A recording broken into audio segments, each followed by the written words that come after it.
Bismillah, alhamdulillah, wa salatu wa rasulullah. We start in the name of God and ask Him to send His peace and blessings upon the final messenger. We're in the last and final part of the story of Yusuf alayhi salam, or say fourth and final part of Yusuf alayhi salam. And there's a good number of verses that talk about the interaction of Yusuf with his brothers, where they didn't know they were his brothers, or they didn't know who he was because he's older. He's a prince of Egypt, and they know him as their little brother who they threw in a well, thinking that he probably died at some point. They didn't realize that he went through all that.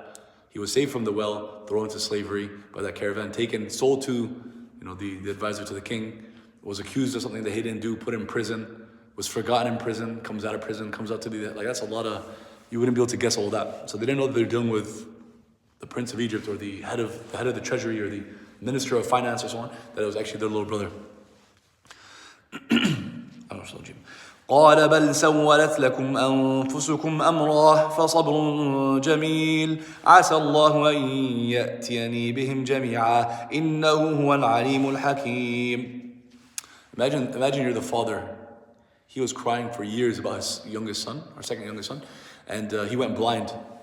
And he's older in age, and he knows that 10 of his sons basically tried to murder the 11th. Right? And he's one of the greatest people to ever live. He's a prophet, and he's known for being an excellent father. And Allah talks about how he raises his kids and so on. They're attempted murderers, right?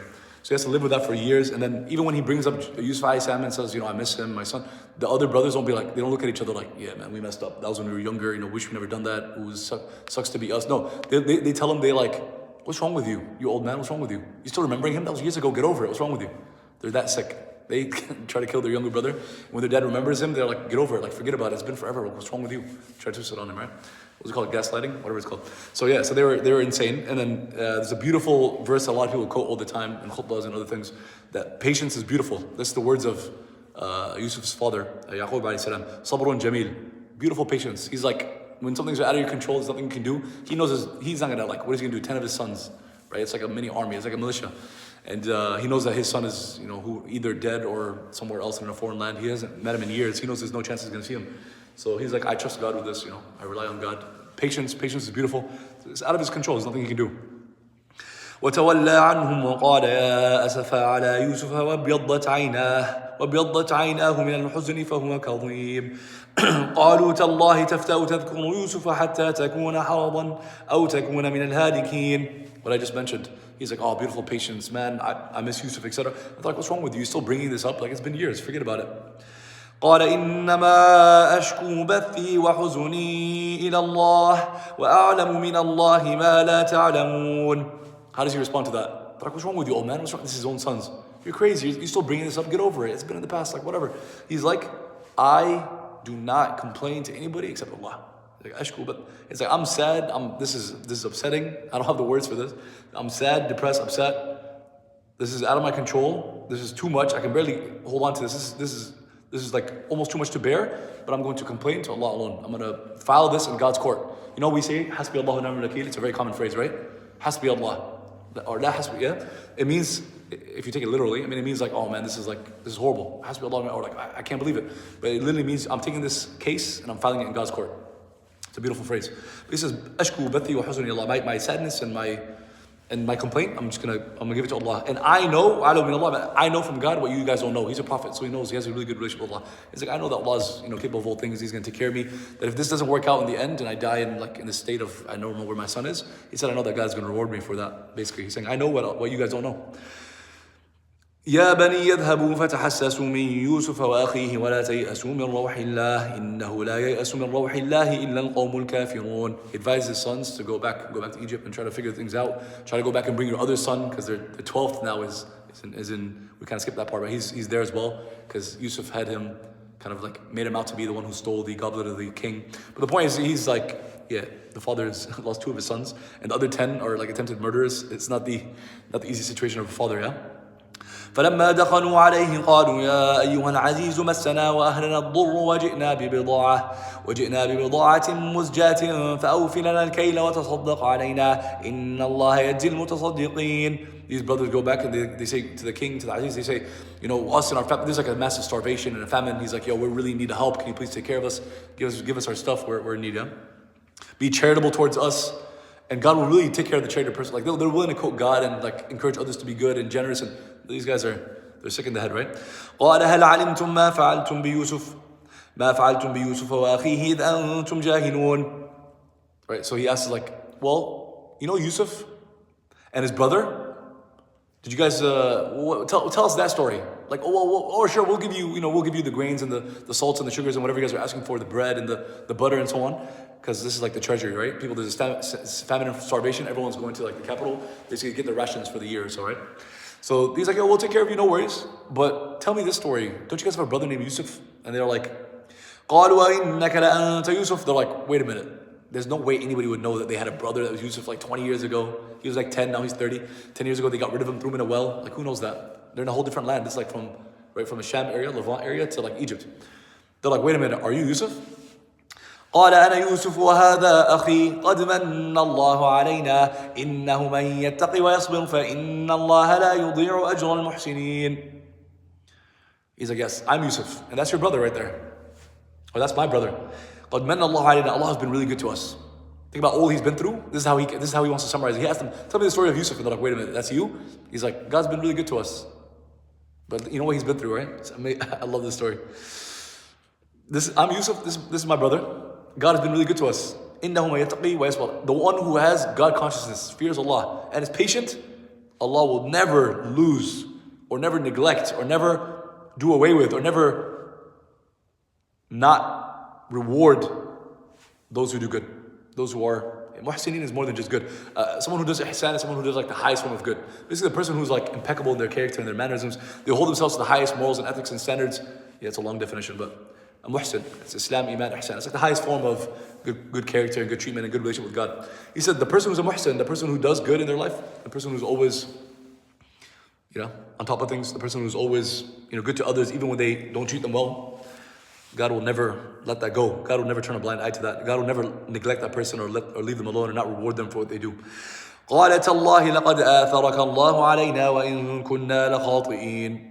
They're like, yo, it's so clear to them now. Like they do kind of admit it. They're like, God really did take care of you. And he really favored you upon us. Like we're here begging for like food and stuff because it's a famine, it's starvation. We're 10 brothers and we're hoping to bring back food. Our dad is older. We're kind of like stuck. We're really totally at your mercy. And like you're the prince of Egypt, like this is unbelievable. Like God really chose you above us. You're in a better situation than we are. We made a mistake. We made a mistake. They admit it. It's not really like a full apology, like, not the best apology, but. And then who knows? They might have continued on and been like, you know what? Actually, we're really, really sorry. Or like, will you forgive us? They just started to admit that like we made a mistake, or we have made a mistake.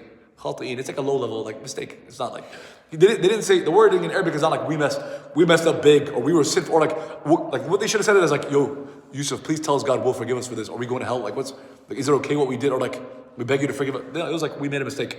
And then right away Yusuf comes in and says, قَالَ لَا تَثْرِيبَ عَلَيْكُمُ الْيَوْمِ. He's like, nah, we don't need any of that today. We're good. It's like, don't even worry about it. لَا تَثْرِيبَ عَلَيْكُمْ. There's nothing. There's nothing. It's all water under the bridge. He said, there's nothing to even mention. There's nothing. Today, it's all good. يَغْفِرُ اللَّهُ لَكُمْ. Allah will forgive you, don't worry. وَهُوَ أَرْحَمُ الرَّاحِمِينَ. He's the most merciful. Imagine his face, their face. You have to imagine that, After everything they've been through, they try to kill their own brother. He's like, nope, there's nothing today. We're all good. God will forgive you. He's the most merciful. You don't even have to apologize. They didn't even really have to apologize. اذهبوا بقميصي هذا فألقوه على وجه أبي يأتي بصيرا وأتوني بأهلكم أجمعين. He's like, take my shirt, take this to my father.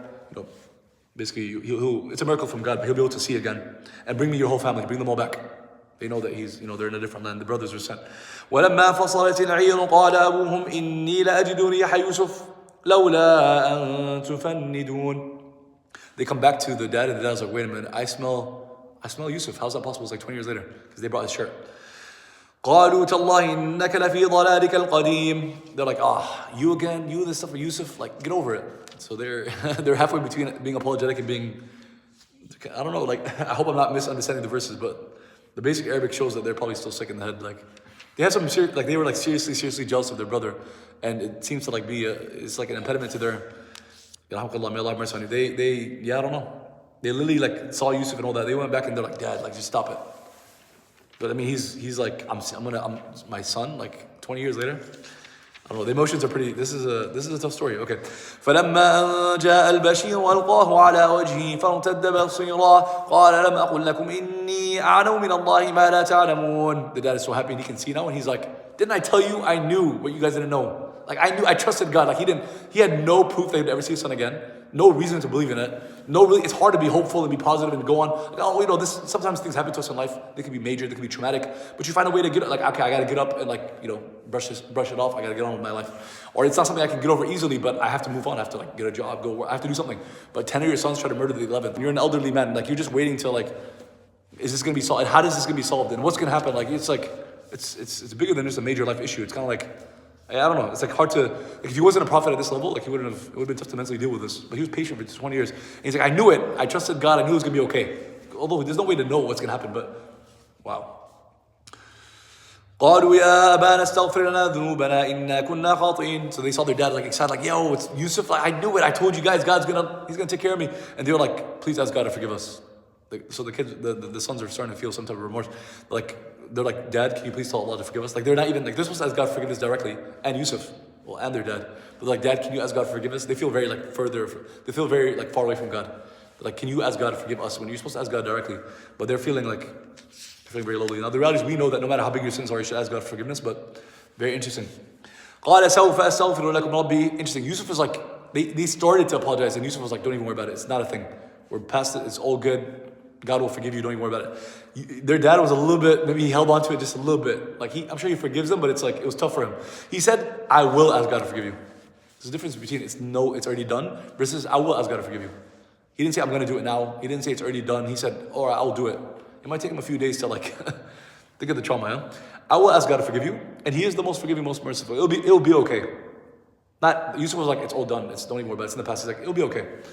فلما دخلوا على يوسف آوى إليه أبويه وقال ادخلوا مصر إن شاء الله آمنين. So 10 sons and the mom and the dad, they're all going to Egypt, and they go in there, and they're like a family from a poor farmland, but they're going. But their son now is they have an entry into Egypt. Our son is the prince here. We belong here, and they're going to be taken good care of. ورفع أبويه على العرش وخروا له سجدا. Then they see Yusuf alayhi salam, the mom and the dad and 10 sons. They all bow down to prostration. It's not bow down, I guess they prostrate. They all go put their faces to the ground. The way we just did in prayer, they put their faces in the ground, which is not allowed in our faith anymore. You can't do that outside of prayer, only for God. But there was out of respect, obviously not out of worship. They don't worship Him. But they all went down into prostration. And then Yusuf was like, wait a minute, Dad, remember when I was a kid and I told you I had a dream that the sun and the moon and the 10 stars were all bowing down to me? And the dad is like, yo, listen, basically he knew this means this kid is special, even if he didn't know exactly what it meant. He's like, don't tell your brothers, they're going to be jealous. Keep this dream to yourself. You don't tell anybody this. They're going to come after you. And they did come after him, even though they didn't know. He said, Dad, that's what the dream was. 10 brothers and mom and dad are all bowing down to me. That's the sun and the moon and 10 stars. وقال يا أبت هذا تأويل رؤياي من قبل قد جعلها ربي حقا. Allah made it true. That's amazing. وقد أحسن ربي إذ أخرجني من السجن وجاء بكم من البدو. And Yusuf is like, yo, Dad, this is the truth. It came true. And God really took care of me. He took me out of prison. He brought me my family. This is amazing. He brought them out of the Bedouin. They were in the middle of nowhere. You guys were Bedouins in the middle. He brought you to the city. He brought you here, and I'm the prince. من بعد أن نزغ الشيطان بيني. Okay, this is how he described. So he said, he took me out of prison. He didn't say I was wrongfully accused. He doesn't dwell into the negatives. He's super positive, this guy. It's unbelievable, this guy, this prophet. I'm mind blown by this, how positive he is despite all that's happening. He said, this is how he describes the whole situation. He said, after Shaitan, messed with me and my brothers. That's his analysis of the whole thing. That's his conclusion. It's yo, this is amazing. You guys are bowing down to me. That was the dream. I saw this. Allah made it. He took me out of prison and He brought you all to me. We're all good. Allah took care of us. Shaitan tried to mess with me and my brothers, but it's all been good. Wow, that's pretty positive. But who loses? If you're that positive, you don't really lose. It's hard to lose. You can't really go through worse than him. Wrongfully in prison for years and neglected. He never done anything in the first place. He was already enslaved before that, and then he was almost killed by his brothers. He doesn't really. Most of us are not gonna have lives that dramatic, right? Shaitan tried to, mess with me and my brothers. He tried to ruin our relationship. So Allah took care of us. That's his conclusion. إِنَّ رَبِّي لَطِيفٌ لِمَا يَشَاءُ إِنَّهُ هُوَ الْعَلِيمُ الْحَكِيمُ. God is He was good to us. He's very gentle with us. He's very kind to us. He knows everything. He's wise. He's looking back and saying He loves the story. Allah started God's words in the beginning of the chapter, which has been a number of weeks. We've been going over this for a number of weeks, and we've had a number of interruptions. But the story started out, and the chapter started out, the story of Yusuf. And most stories of the prophets aren't like completely like from A to Z in one chapter. Like Musa alayhi salam's story is mentioned in many different parts. But this one goes A to Z, which is beautiful. It starts out by saying, نَحْنُ نَقُصُّ عَلَيْكَ أَحْسَنَ الْقَصَصِ. God is like, sit back and relax and listen. I'm going to tell you the greatest story ever told. So Yusuf is looking back and saying, this was a beautiful, amazing story. Allah took care of us at every step. God is very wise. رب قد آتيتني من الملك وعلمتني من تأويل الأحاديث فاطر السماوات والأرض أنت ولي في الدنيا والآخرة توفني مسلما وألحقني بالصالحين. So now Yusuf is making a prayer. Rabbi, my Lord, you gave me mulk, like dominion, power, authority. He's a prince. وعلمتني من تأويل الأحاديث, and you taught me all these things. He can interpret like dreams, and he knows how to manage people's finances. He gave him knowledge and wisdom and miracles. He's a prophet. فاطر السماوات والأرض, you created the heavens and the earth. You're the one who's you're my protector and you're my God and my Lord in this life and the hereafter. And توفني مسلما, please ensure that I die upon Islam, that I die submitting to you with a good relationship with you. وَالْحَقْنِي بِالصَّالِحِينَ, and allow me to follow the righteous. So basically you give me an amazing life here and power and authority. He's thinking about all the positives, everything he's been through, but he's thinking about all the positives, and he's saying, God, please give me good in the hereafter as well. الْحَقْنِي بِالصَّالِحِينَ, let me be like among the righteous. So he's thinking about his dad and his grandpa and his great grandpa, the prophets and others. ذلك من أنباء الغيب نوحيه إليك وما كنت لديهم إذ أجمعوا أمرهم وهم يمكرون. God is now like turns like so Yusuf is talking, the brothers are talking to the dad, Yusuf is talking, Yusuf is praying, and then it zooms out and God is talking again. He's the original narrator of the Quran, and most of it. And sometimes he captures people's quotes, But it's God saying, that is from the prophecies or the stories or so on that we tell you. You would not have known this unless we told you, because it's from the unseen. Like the time of the Prophet onwards, they didn't know the details of the story of Yusuf. But God's like, see, he started by saying, I'm going to tell you the best story. He tells it to you, he zooms out. It's like a movie, right? He's like, what do you think of this story? I'm telling you, you wouldn't have known this unless I told you. And you weren't there when the brothers were talking and plotting and planning to, I know, I'm telling you the general stuff, but you don't know the details. You have no idea what happened. I knew the brothers, they were talking to each other about what they were going to do. I took care of them at all those steps. Allah saying, the story's even better than this, but I just gave you an overview. وما أكثر الناس ولو حرصت بمؤمنين. And despite all this, God gives you proofs, gives you signs, gives you stories, tries to guide us. And it's like people still don't want to believe. No matter how hard you tell, and Allah is now talking to the Prophet ﷺ and saying no matter what you do, there are people that will never believe. But if they just reflected on these stories, reflected on nature around them, reflected on God's creation, reflected on how human beings interact. Going back to our khutbah today, revealed knowledge and acquired knowledge, it's all from God. So the science, the natural sciences, the social sciences, if you look at people's interaction and patterns, if you look at science and technology, it's all directly or indirectly from God. And there's so many signs and people still don't believe. Yeah, we'll end here inshallah. There's a few more verses in the surah, but Jazakumullah khairan. May Allah bless you all and your families. Continue inshallah. Assalamu alaikum. I promised 5 minutes, but it was 15. I apologize, yeah?